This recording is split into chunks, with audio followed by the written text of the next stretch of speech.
наконец-то препарат наш, который мы собирали, Золгинсма, зарегистрировали 10 декабря 2021 года на территории Российской Федерации.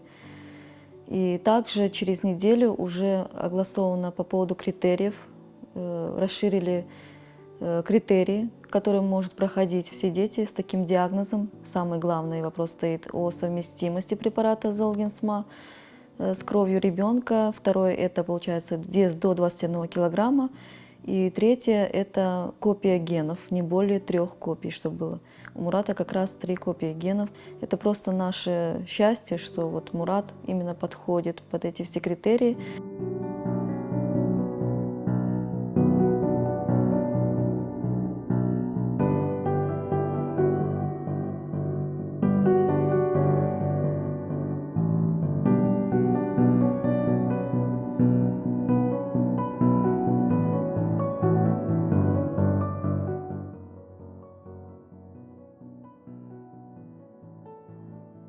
Якобы из-за того, что там по критериям до года.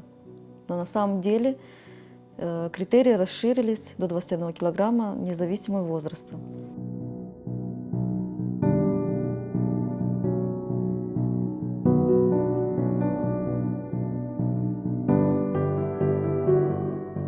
Сейчас на данный момент решается, сказали, что по поводу лечения протокола, как будет известно протокол лечения, возможно, ваш сын попадет вот в этот критерий.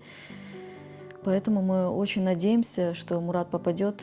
Из-за того, что мы получили неудовлетворительный ответ с нашего клиники, больницы Титова, мы хотим дальше обращаться в Министерство здравоохранения, а также правоохранительные органы. Пожалуйста, мы очень просим взаимодействовать в нашей ситуации, чтобы мы могли выйти дальше в Москву, в Круг добра, фонд, который обеспечивает таких детей с диагнозом спинальной мышечной атрофии, чтобы мы получили препарат Золгинсма бесплатно.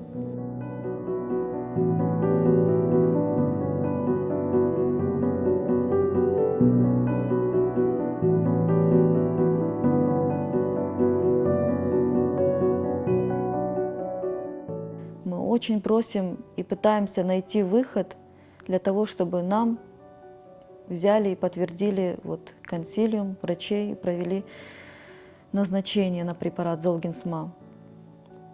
Независимо от того, что получает Мурат государственное обеспечение Спинразы бесплатно, мы также имеем право на то, чтобы Мурат получил этот препарат Золгинсма от Круга добра.